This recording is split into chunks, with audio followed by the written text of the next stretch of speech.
this is the final Last Drops episode of the year. Where did the time go?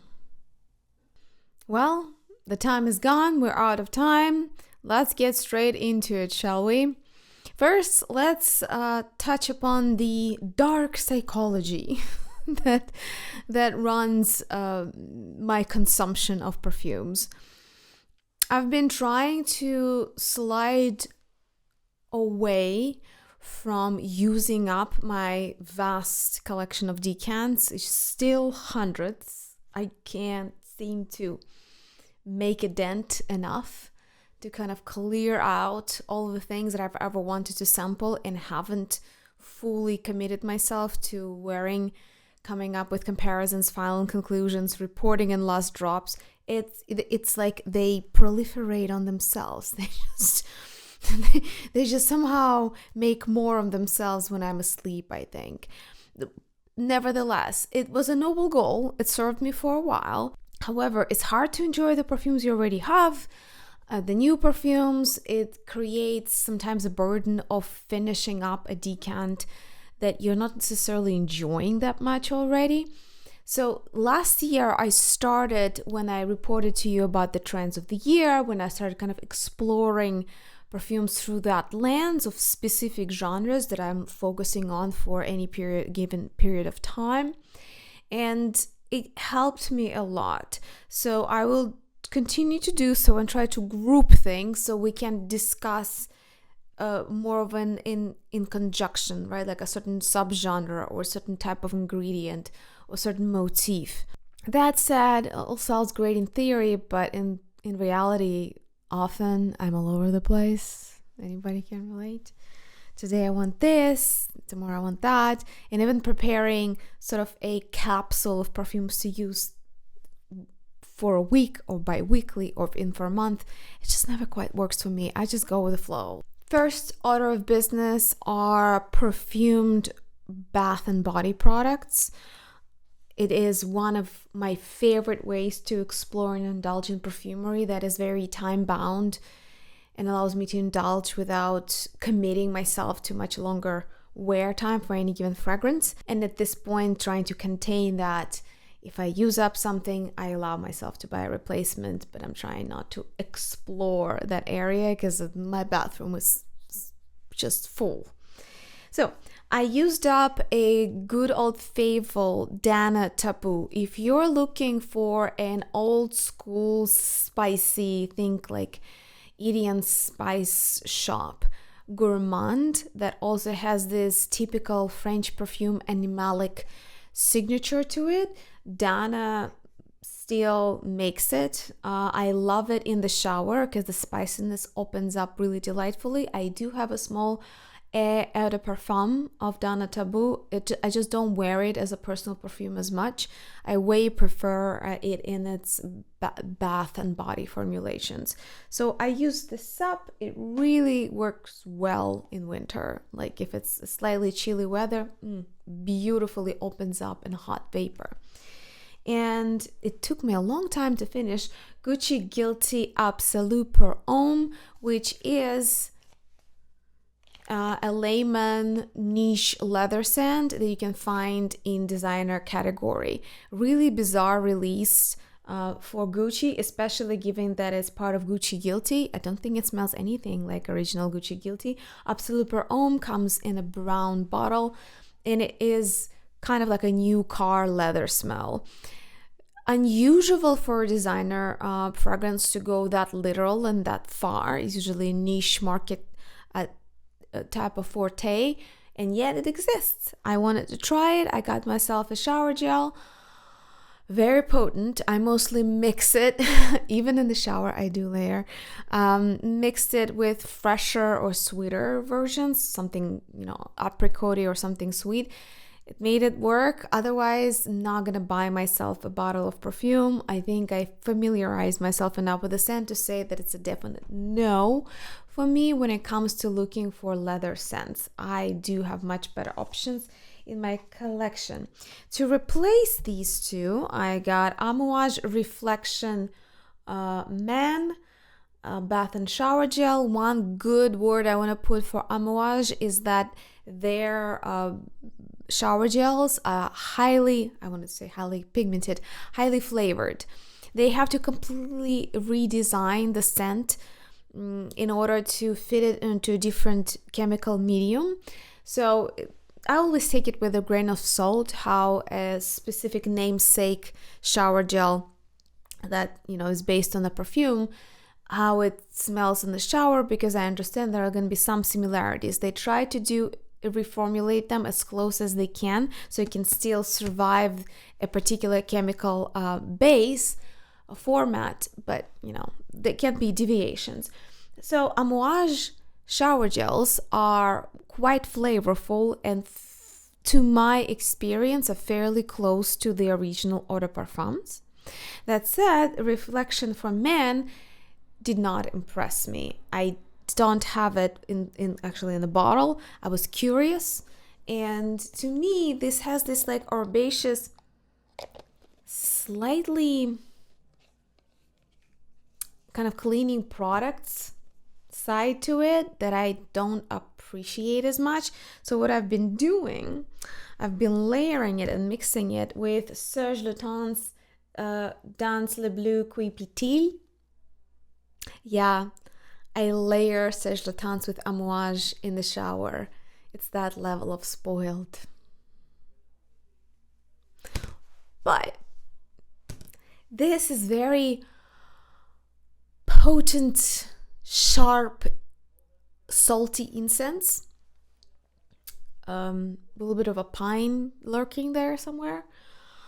And these weird cleaning products, whatever that is, plus rosemary and some other herbs, mix really well together. They soften each other. This kind of softens the Serge Lutens, and together I really enjoy it in a hot shower. However, probably Amouage Reflection, I already know, is not gonna be on my wish list of fragrances to buy.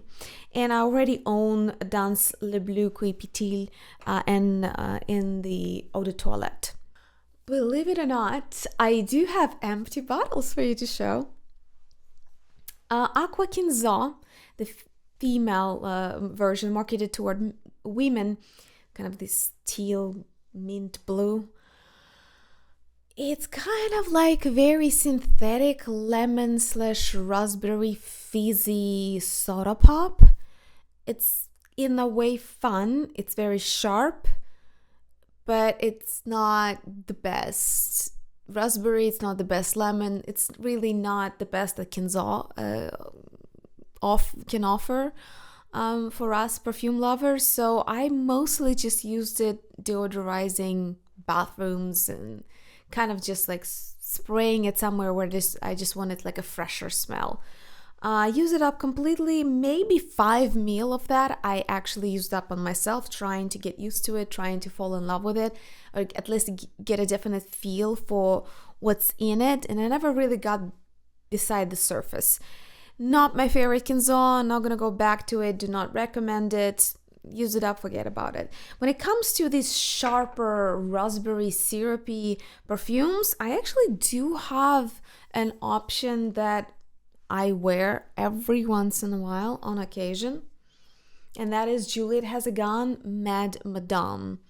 A little bit more patchouli, a little bit more depth there, but it still has that sour sweet raspberry syrup component, but I think it does so in much more interesting and vivacious way than the lemony raspberry soda pop by Kenzo, which is Aqua Kenzo Parfums.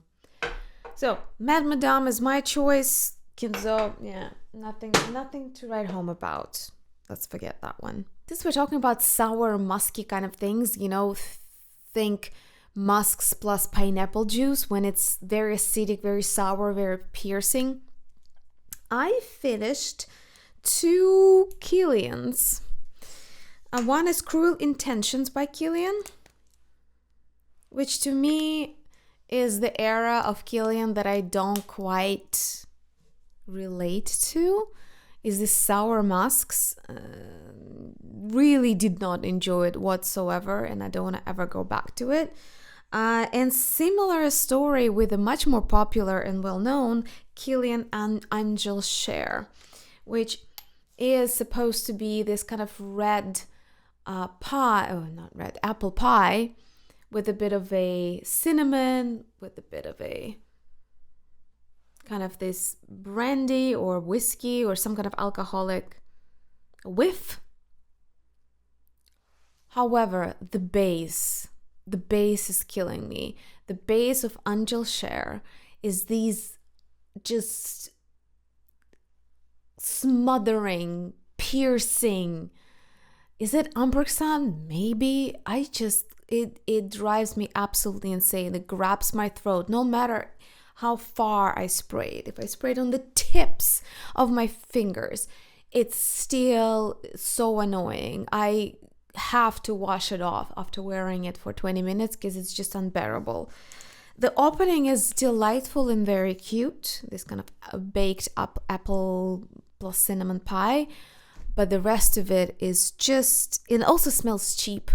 When the bases are that piercing, it reminds me of cheap fakes on more popular perfumes, made by, duping companies. A lot of them are in Middle East. And they always use these very grabby, very simple, very crude, screaming bases. Unfortunately, for me, Angel Share suffers from the same disease. I did not enjoy it. I maybe used up 2 ml, and the rest of the 8 ml bottle that I'm very grateful for the chance to try it, that was gifted by my subscriber, I just kind of gave away to different people who I thought would enjoy it more than I did. So definite no for both of these Kilians. Cruel Intentions, Angel Share.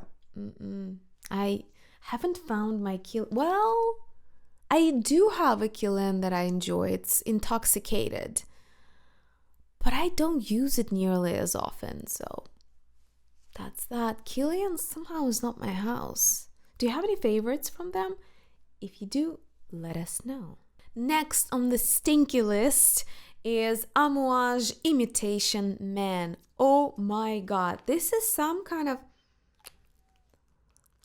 anti-rust liquid. It's berry, sour musks, some kind of like pineapple essence. It just drills through your nose. As interesting as most classic Amouages are, Imitation Man, it's driving me nuts. I barely used up 4 or 5 ml of this, and the rest I kind of kept giving away in small samples to people who I thought would appreciate this Arabic style of, as I said, these stinky, grabby, screechy, screaming bases. I think Imitation Man is probably a better example of that. If you have a not sensitive nose, I don't know, maybe you've had COVID 5 times, or maybe you just generally are not sensitive to smells, maybe you will be able to appreciate it more. For me, it feels like something is just burning through, like those like rust eating chemical compounds. That's how it feels. Oh god, no. And more full-size empty bottles. I am so proud of myself. Gucci Memoire d'une Odeur, the memory of one day. It was ahead of its time. It was poorly marketed and not well placed as a designer release for Gucci. It really missed the mark for what people were expecting from a super popular, super kind of hyped up designer brand. I presume people were expecting some like super sweet something, which it is not. It's a very skin-like, somewhat sour, I would dare say mineralized musk. So it gives you this sad, melancholic mood with medicinal chamomile essence, or something that reads dry hay herbaceousness, kind of submerged in this somewhat melancholic, sour, musky base. I loved it as a room spray. I wore probably 7 ml, trying to fall in love with it as a personalized perfume. Eventually I started layering it because it was just not enough. It didn't have enough depth. It's like a sad violin playing without the rest of orchestra. I tried layering it. Sometimes it kind of works, sometimes not, but it was way too much work to get used to it and utilize it that way.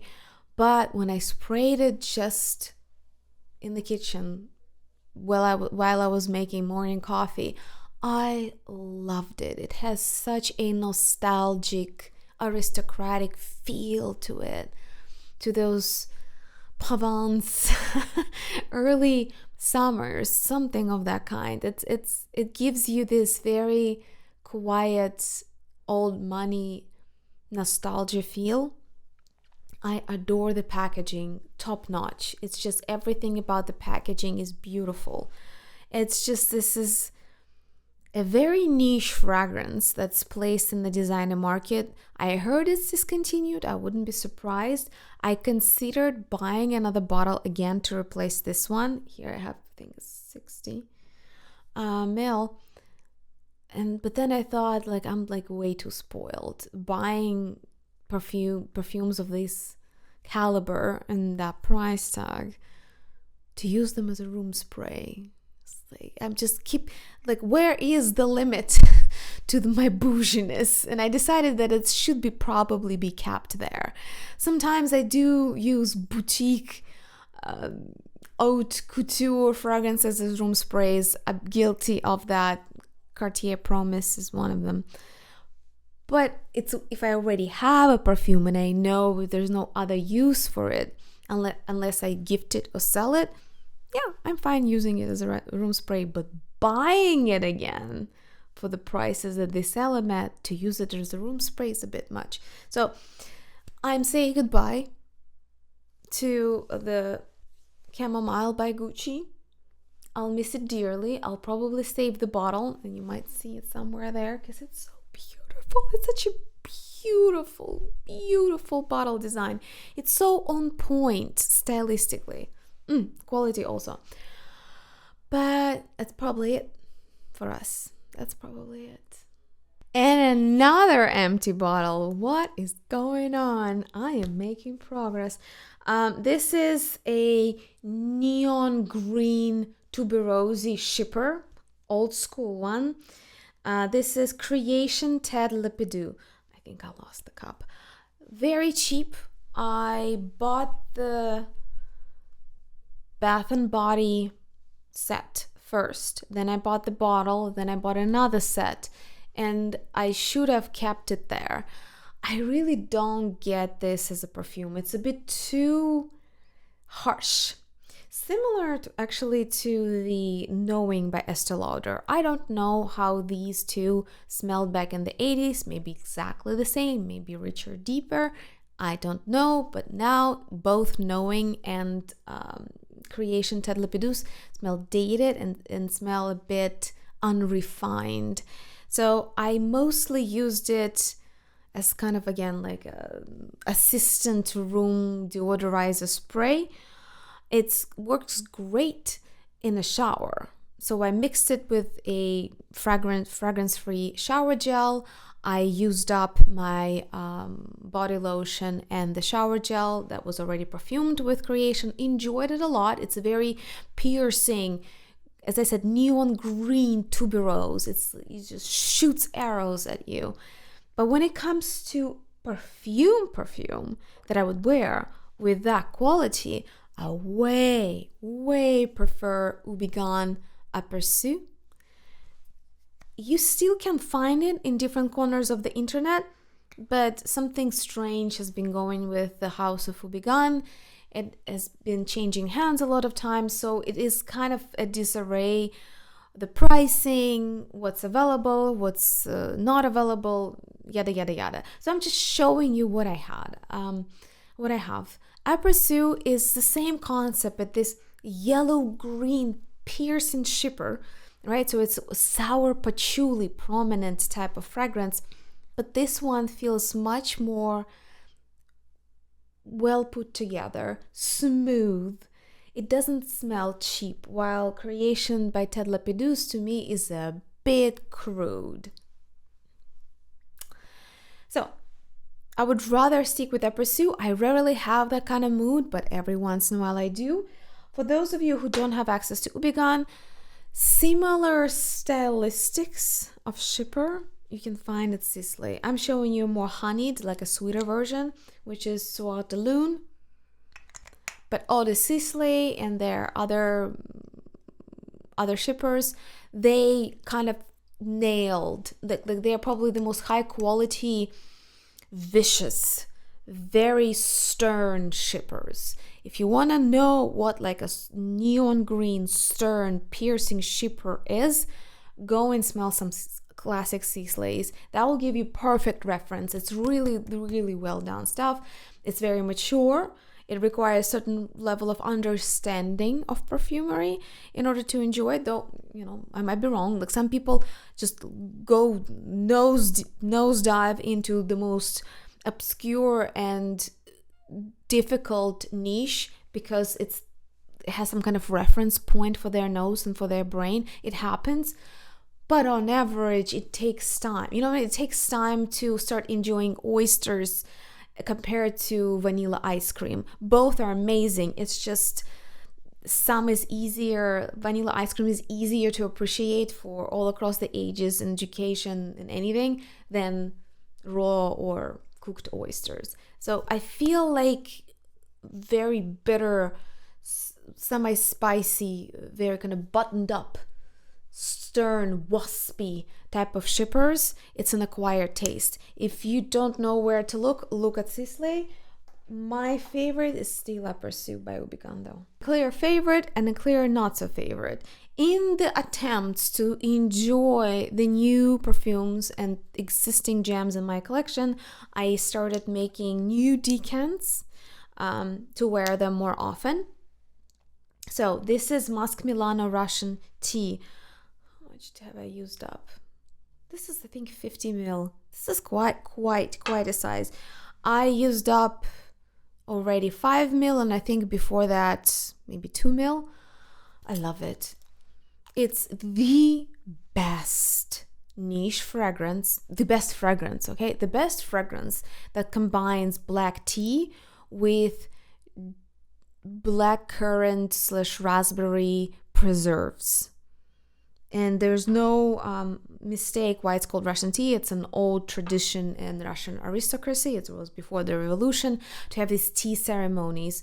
Think similar to Chinese tradition, but kind of different things were on the table and different flavors were present. So this is very, very iconic scent for a lot of people who have heritage related to Eurasia. This very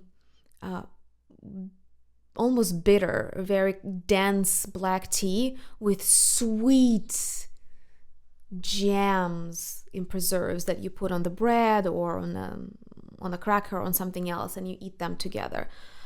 Amazing, long lasting, has a lot of projection, easy to understand and yet super unusual. The best combination on the market of that kind. Okay, here things are not as rosy. This is Penhaligon's, the brand that I'm trying to rebuild love for, but ever since they were sold to Puig, to the conglomerate that owns quite a few, the weird things have been happening with Penhaligon's. I've seen their starts and restarts in different collections. There's a lot to say on that matter, but Kensington Amber is kind of medicinal, herbaceous type of sweet amber. And to me, that specific herbaceousness, the medicinal spices, that I find there makes it unwearable for me. And I love ambers. Ambers are so easy to love and to wear. I kept giving it away, and pretty much that's how we parted. I maybe used up 1 mil. To me, a sweet amber that is not too resinous, not too smoky, and has a little bit of this herbaceousness. The best one that I know of is Amber 114 by Histoires de Parfums. And it's just, there's no comparison. Like, really, there's no comparison. This all the way. Talking of sweets, here are a few gourmands that were way above my pay grade to love, even though I think these are very high quality perfumes. So, one is Serge Lutens, La Participe Passe, Eau de Parfum, and this is kind of a self-citation, I feel. There is a bit of a Jeu de Peau, kind of caramelly aspect here, though a lot of people find it lactonic. There's a little bit of Santal Majuscule in it and the sweetness that it provides. There's quite a few things that remind me of something else, even for a noir to a degree. So it is a caramelly, darker, caramelly sweet type of gourmand scent, almost edible gourmand on the border. And that's exactly what I don't like. And to that end, I do have, Mugler gifted me Alien Goddess Intense. It has similar condensed milk, kind of cream caramelly aspects, but it combines it with the typical alien DNA, this kind of fresh, futuristic patchouli / sweetness. Still a bit much for me, to be honest, but to me, it's a little bit more wearable than La Participe Passe by Serge Lutens. And, little spoiler, I found a newer release by Serge Lutens that I think is more up my alley towards spicy edible sweets, and that is Ecrin de Fumee. I just got it. I need to wear it more and tell you more about it, but I feel like I'm better off with this one, and La Participe Passe, it's never gonna be part of my collection, so I'm saying goodbye. The next sweetie is Tiziana Terenzi, a rare occasion when you can hear about Tiziana Terenzi on my channel. Maremma. I just don't like Tiziana Terenzi packaging, really don't like it. And their prices. So, Maremma is even more gourmand. Here we're talking about praline, like this chocolate with caramel, with nuts, God knows what, like everything together. It's very, very chocolatey, I don't know, berries covered in dark chocolate, praline, all the sweetness that you can imagine. It is not bad. It's actually way more wearable, and I did ended up wearing it all of the 8 mil myself, with I think 2 mil somebody asked me to decant, and that was it. And yet it's not quite my cup of tea again. Maremma Pyramid, which is composed by marketing departments, not necessarily perfumers, says that it has honey and cumin and like a 1,000 other things. To me, this is praline. And another memory that I have of praline-centric fragrance, which is the Harmonist, let me look it up, the Hypnotizing Fire by the Harmonist, not that much cheaper than Maremma by Tiziana Terenzi. But if you know any praline-centric perfumes that are cheaper, please let me know. I'm not a big fan, but maybe somebody who's watching this video is looking for something like that. Not my cup of tea. When it comes to these kind of slightly dusty, sweet, edible, rosy fragrances, I still would rather go with Purpura or the Portrait of a Lady that I have here. And just as good and more like a rose souffle is Elisa Up Essence No. 1 Rose. Love them both. They're not the same, but they are the same kind of luxuriously gourmand, but not quite edible, powdery / piney gourmands when it comes to perfumery. Maremma is not my thing. This is funny. This is probably 5th decant that I have of Ex Nihilo Lost in Paradise, which is their version of lychee, rose, peony, lilacs, kind of all together. And I keep lurking in the dark corners of internet, either trying to find a used bottle of Lost in Paradise or find a better replacement, cheaper replacement for it. And the only two things that even come remotely close, if I mix them, is Miracle Lancome with Dream Dusk by Estee Lauder. Here we have this ethereal sakura blossoms, and here we have kind of lychee rose, somewhat bitter, somewhat detergent, the white musks, the old school white musks that's pretty much came from detergents. Yeah, but not really. I'm thinking maybe if I mix it with other lilacs that I have. And yet, this is a lesson here, guys. This is a lesson here. I sometimes think maybe the best alternative to Ex Nihilo Lost in Paradise is Ex Nihilo Lost in Paradise. I feel I'll probably retire by the time I find something decent that approximates it, and at that point I will not want it anymore. I will not like the profile anymore.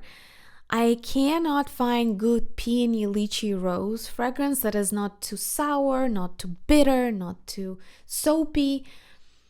It's hard. Often lychee rose is very musky, or it's with tuberose like Fleur Narcotique by the same brand. Lost and Paradise combines them in just the right proportions that you can kind of sort of catch the glimpse of either reference. Beautiful by Estee Lauder comes to mind, but that is very piercing. It's a bit too sharp for my liking. Beautiful Intense, I had both. Yes and no. So I am kind of thinking, maybe I should stop getting decants, this was a gift to kind of give me more supply. Thank you so much for my subscriber. But maybe I should just bite the bullet and get it, because there's nothing like it. I'm yet to find a good, reliable, fresh, watery, fruity rose lychee peony. If you know any, I am all ears. Wish Come True by Stéphane Humbert Lucas 77, a brand that I want every single bottle from and own none. I only try them when I fly to London, which is not often enough, and go to Harrods. Great house. I just can't. I can't quite commit to anything. I don't know why. There is always either something very close enough that stops me, or I don't have an excuse. I don't know. It's a brand that's on my wish list. And the decant that I was trying, funny enough, is called Wish Come True. And it is this kind of the flower of labdanum scent, which is kind of like a floral leather. It's really great profile. And Enigma, I think, by Roja Dove does the same job also very well. I used up 8 ml of that before. I just didn't want to commit to the price tag. This pretty much delivers on the same promise, but I feel like it has a little bit of less of vivacity, a little bit less of character than Roja Dove Enigma. So if I actually bought one, I would rather go with Roja Dove. But ultimately, to be honest, when it comes to this well-mannered, soft, kind of like, is it leather? Is it not? Hard to tell. I like Chopard Masque Malaki. Not the same scent, but the same effect that I get. I love it. I love it, love it, love it. And even though they're not copies of each other, when I go for this kind of well put together unisex, is it leather, is it musk, what is it? Very tasteful effect. Masque Malaki. All the way, all the way. Talking of a quiet whisper in the library. Or not. a new decant from existing collection, because I'm trying to enjoy what I have. Quickly used up, just threw them in my purse and, was using it when nothing else came to mind. This is Jill Sander Serene. It's a flanker of their line called Softly. And they had a limited edition of flankers in that line that all had some kind of cute names and pastel colors. So this is Serene. It is something of a Davana plus rice powder. It's very quiet. It sits very close to the skin. It's almost like my skin but better kind of scent. This is what I wish Not a Perfume by Juliette Has a Gun was and isn't. So no surprise to many of you that I'm well stocked. I'm well stocked in this because Jill Sander, as a German designer brand, it's either not available at all or dirt cheap on the darker corners of the internet where I usually get them blindly. If I see a new flanker by Jill Sander, I just get it. And then I decide what to do with it. I have never had problem regifting them if it was boring for me. Some of them are just boring, but some of them are genius. And this is one of the quiet whispers that I love. Enough said. Serene, Jill Sander, Softly. This one I love and yet not gonna buy by Francis Kurkjan. This is their Aqua Universalis. Thank you so much for my subscriber who regifted a travel. Aqua Universalis is this skin like lemons, if that's a thing. Usually citruses are either piercing or they're sharp or they're fizzy or they're sparkly. They can be even oily and anything in between, but they rarely are skin-like. They rarely are lotiony and creamy. They get creamy when we get into a kind of lemon tart, lactonic plus lemon gourmand category, but that's not what I'm talking about. Like this like soft, lotiony, almost sebum-like softness of a citrus is not that easy to find. And Aqua Universalis used to be one of the reliable, if not best sellers, but like reliable sellers by the brand because it really delivered on that. It's fresh but relaxed. It's lemony but it's soft as skin, like your second skin. Really a universal water. That's the name doesn't lie. I loved using it. It's such an easy throw-in fragrance. Obviously kind of gravitates toward morning, springtime, something lighter, something uplifting. Very unisex, by the way. There's nothing overtly floral or feminine or sweet about it, not whatsoever.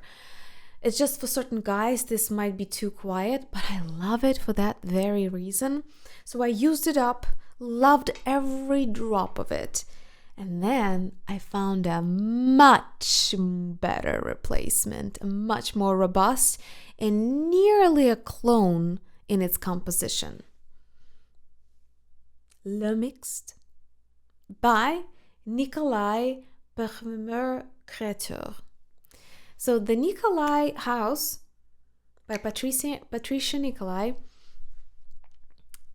is a very rare exception to the rule. None of their bases work for me. I find that their bases have this like zesty, grabby quality to them. Not as potent as Tiziana, Terenzi or Arabic perfumes, but still.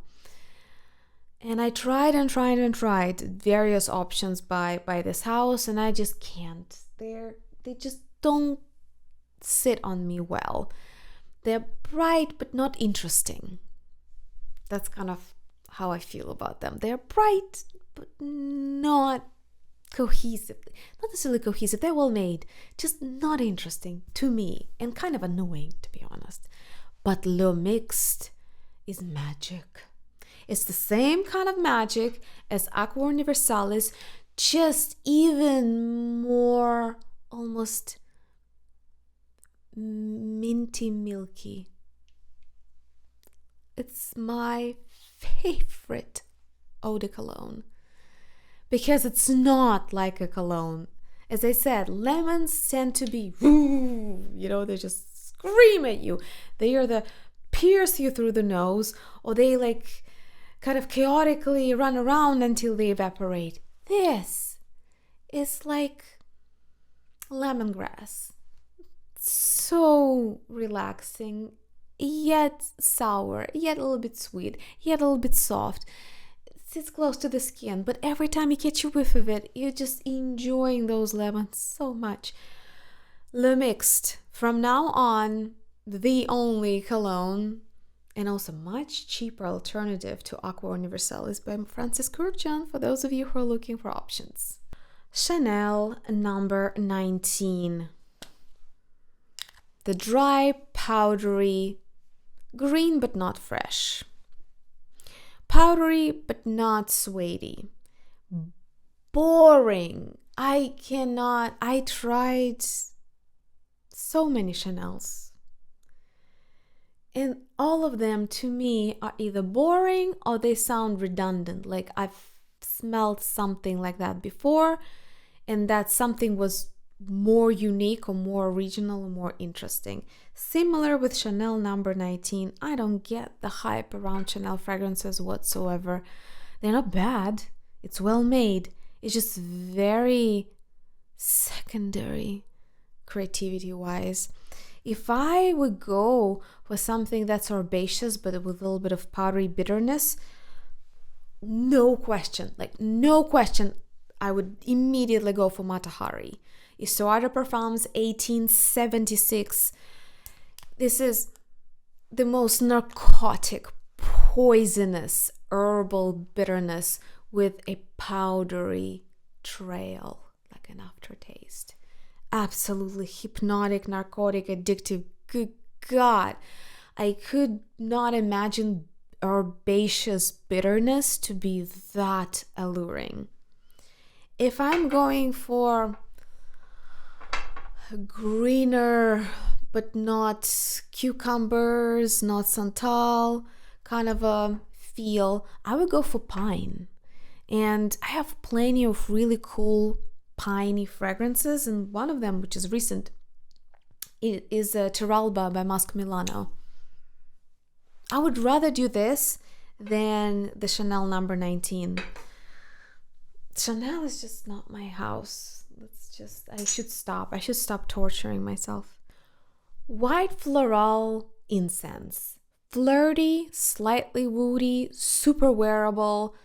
Nothing you would expect from incense that is actually still has incense in it. This is Rag & Bone incense. Got it from Scentbird, used it up completely, very quickly actually, loved it. This is a very unusual, hip, modern, non-incensey incense. I want a full-size bottle. I haven't committed to it yet. I'm putting this on my wish list. This is a simple, flirty, yet interesting perfume that is, as I said, easy to wear, and it has a trendy twist because incense is the trend of the year. It's a really cool one. A fragrance that I call My Name is Legion. Soft, pleasant, slightly soapy white floral. This is Carnet Barcelona Latin Lover. Pleasant, easy to wear, kind of nameless. I used it up, I really enjoyed it, but I didn't really feel anything as I was using it. It was just a pleasant scent, nothing more. And when I thought like, oh, it's so redundant, I have like 1,000 things like that. Before this video, I went and actually looked for what kind of pleasant, easy white florals do I have that are non-specific. It's not a jasmine-centric scent or lily or lilac, right? Or just like well-rounded and uncertain. And I haven't found many. It's not really my thing. Apparently, a lot of white florals that I have are not necessarily soliflores, but have a prominent one accord. Lilacs, lilies, jasmine. Tuberose used to give me horrible headaches. I'm more tolerant to it now as an echo, as a supportive accord, but I don't have tuberose-centric perfumes. It's just, for me, it's very hard to tolerate it. But then I found two. The original bottle broke, so it's repackaged, but Bottega Veneta not. Apparently, a coveted after discounted perfume, discontinued, that if you want, you can get. I don't really wear it that much, so I'm happy to share if you're looking for the rarity. Well-rounded, uncertain, there's no real neroli versus this versus that here. Just very all over pleasant, satiny white floral. And something that I actually wear way more, and it's a super cheap one. It was some kind of limited edition, very cheap packaging. Siesta, the line was called Franca Ferretti, and the producer is a Russian niche brand, Brokar. They make a lot of experimental perfumes. They used to. I haven't really kept up with them. They used to make a lot of experimental perfumes that are super cheap, sort of like Demeter, sort of like Good Chemistry that was used to be sold in Target. Cheap, not super complicated, but really fun and interesting and imaginative. And later they started making more expensive perfumes, something a little bit more refined, a little bit more expensive with deeper and longer lasting ingredients. So I always, back in the day, tried to, through friends and relatives, to catch a few of their new releases because they're fun and cheap. So it's something that if you're in the Eastern Europe, to keep an eye on. They have a lot of cool things that cost like pennies. So this is Siesta, is this beautiful Sevilla, like the summer in Sevilla. It's this like orange blossom type of scent. It does the job. I feel like it does it even better than Latin Lover. So between Bottega Veneta Not and yet another white floral, I'm good. Latin Lover. Unless you find it on ridiculously amazing sale, yeah, you can grab another pleasant white floral. Why not? And Carnet Barcelona has really good packaging, so it's not a no. It's just nothing memorable, nothing worth hunting for. We're gonna finish with a bang. We have a pile of roses, a whole bouquet. Oh lordy, how to get through this? I realize that roses will never leave us alone. This is the genre that will keep reinventing itself and showing us every single time something that we think is ideal, and yet next year there will be a contestant. So I here went through 5 different roses. Let's talk about my final thoughts and whether they managed to beat my all-time favorites. First one is Rose Noir by Redo. Very respected sour wine type of a rose, more like Bulgarian rose. And yet I wore it, I really enjoyed it. It's not super long lasting, but it's fairly bright, fairly vivid, and yet it doesn't really compete with Une Rose by Frédéric Malle, which now is called Rose Tonnerre. More zesty, more green, but not annoying still. Way more like red wine plus rose. This one just has the longevity and has that niche factor. There's just a little bit of the specialness that Rose Noir, in my not so humble opinion, doesn't have. But I loved it. It's great. If you have it, stroke a bottle. Give it a few spritz. It's a good one. Next one is also by Byredo, is Rose of No Man's Land. Loved it again. Even more so. To be honest, I liked it more than the Rose Noir because it seemed to me a more rare concoction. It's creamy without being lactonic or edible. It's makeup-y without being powdery. It's a really interesting souffle type of a rose. There's some roundness to it that's not sour, not jammy, not syrupy, and not lactonic. And for that, I'm adding it to my wish list. I just can't fathom spending that kind of money on Byredo. I don't know why I am so stubborn. I feel Byredo should not cost that much. I don't know why I feel that way. Maybe it's the packaging that looks so cheap. I just don't vibe with what they look like, what the profile. It's very pleasant perfume, but it's not that. It's my problem. Don't listen to me. I don't know what's going on. Rose of No Man's Land is on my wish list. I don't quite have a rose like that. The next best would probably be Portrait of a Lady, but that one is way more piney. That one doesn't have that kind of roundness to it. Even creamier rose, and the one that's powdery but has infinite longevity in trail, is Chloe Rose Naturelle Intense. Specifically intense version. It's got like a darker mossy green bottle. It is incredible in its longevity and brightness, because I don't know any creamy, powdery, rosy fragrance that has projection and longevity. It lasts forever. Usually things of that nature are not that bright and they quiet down faster.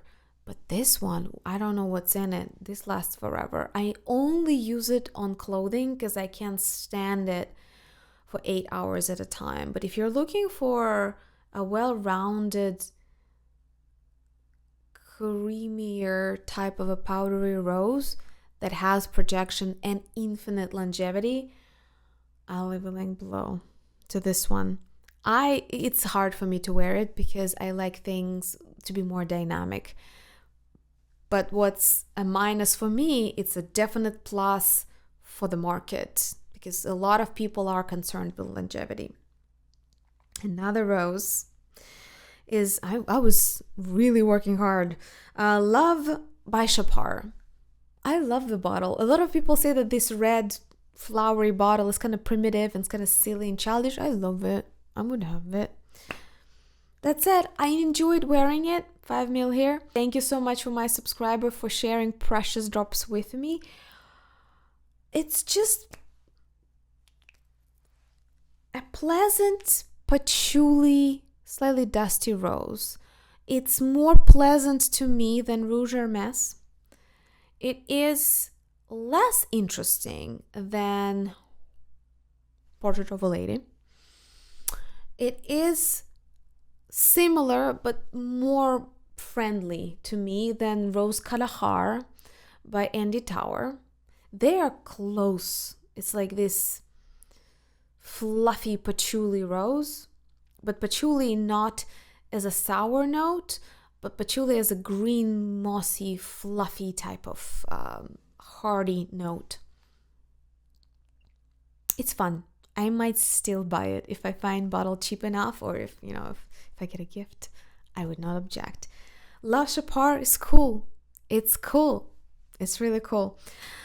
Not the first order of business for me, but it's cool. And a Tattly Bleu d'Orange, Exit the King. Here we have sour, mineral, kind of urban type of patchouli with the rose and with God knows what else. Tattly Bleu d'Orange has this tendency in some fragrances to add components that make it sound like dirty hair. You know what I mean? That kind of like oil sebum stuff. Like, for example, Semi-Modern Vetiver, Fat Electrician.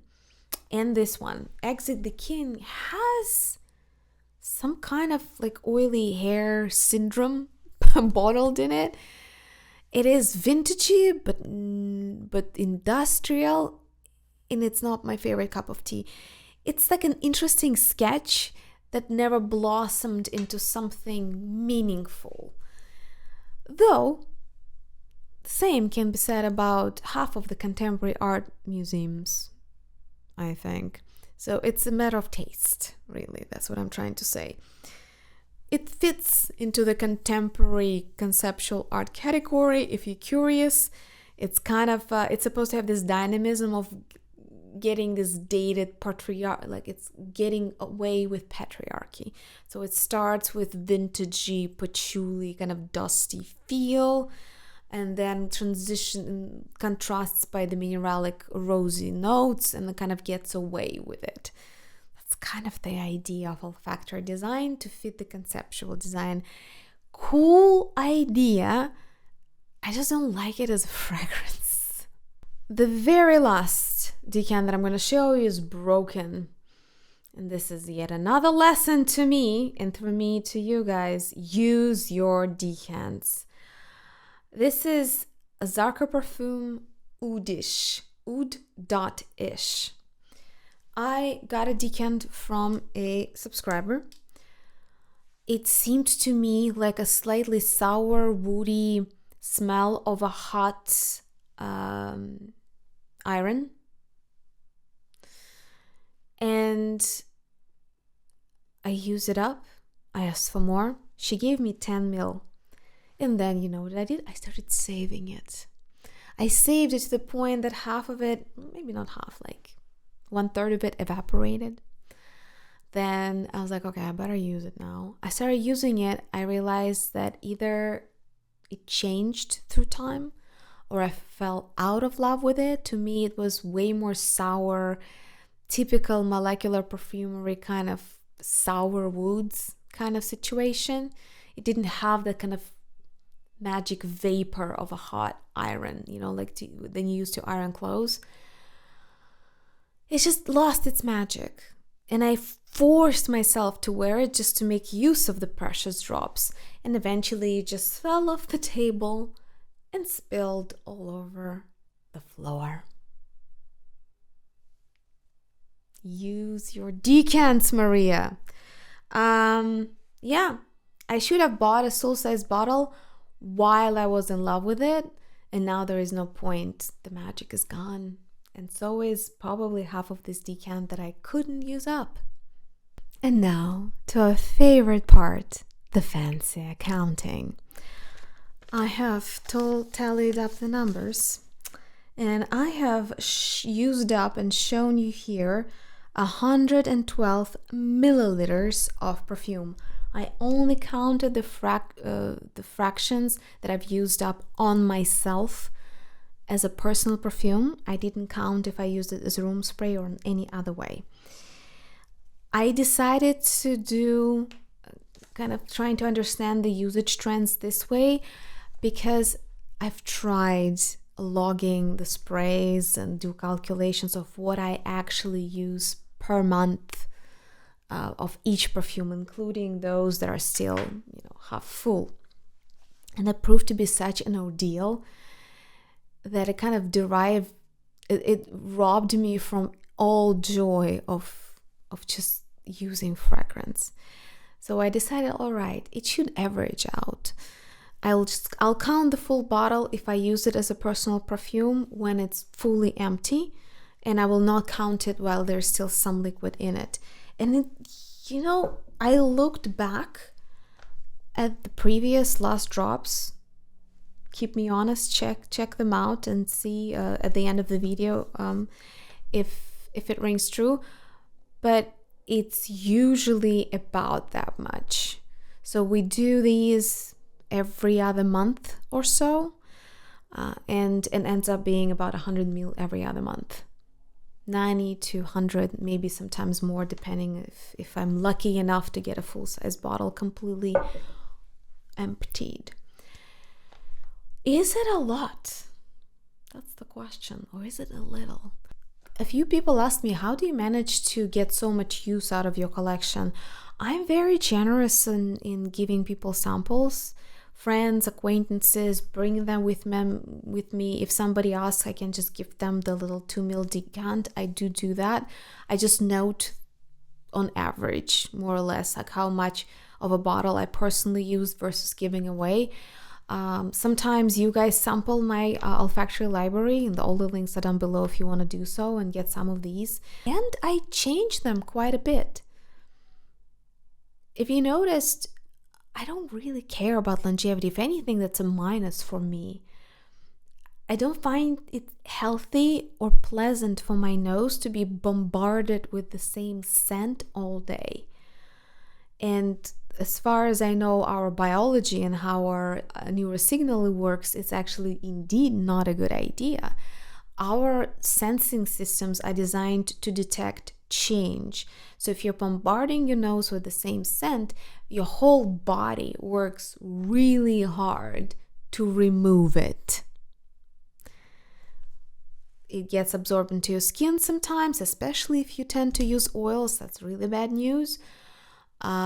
It gets absorbed through your nose, and your whole poor body wastes a lot of energy in trying to remove an non-necessary, non-informational constant signal. That's how our sensing system's designed. That's just a fact. So it's much more pleasant and frustration-free to interact with fragrances through whiffs. So I applied something, usually on the hands, on the back of my head. So when I move around, it gives me whiffs. And when that something is gone, since I have plethora of decants in every purse, in every pocket, I'll just pull something else, spray it, and enjoy a new fragrance. And the additional benefit of that is that you get a full opening of the fragrance with the top notes, with the heart notes, with the base. When you're applying 50 sprays of your favorite fragrance at 7 in the morning and hoping to get the same scent at 3 p.m., good luck. It's just not how chemistry works, period. You lost your top notes, you're smelling the base. That's why the most screaming, very loud perfumes, they mostly consist of base notes, and they're monotonic through time.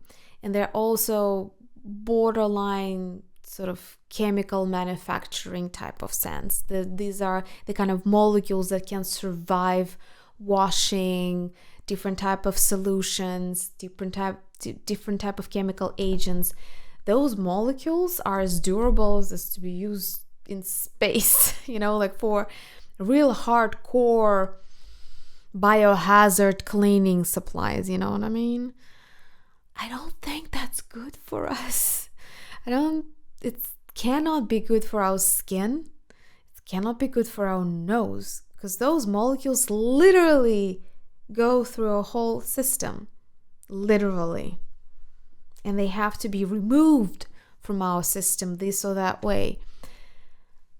So if you use 3, 5 different perfumes, or refresh the same perfume 5 times a day, which is for medium lasting perfume, probably max, you will get the full-blown, beautiful, sculptural 3-dimensional effect, and you will make progress on your journey of exploring your perfume collection. That's the best tips I can come up with, and they're very simple. And I find that simplicity sometimes is key. All right, thank you so much for being with me all this year. I hope you enjoyed the new series, Last Drops. Leave a comment below if you'd like to see more of them in the new year. I hope you have wonderful winter holidays, and let's see what the new year brings for us. Please like and leave a comment, subscribe if you haven't had a chance yet, so we can see each other in the next video. I'll be not so patiently waiting for your comments. See you in the next one.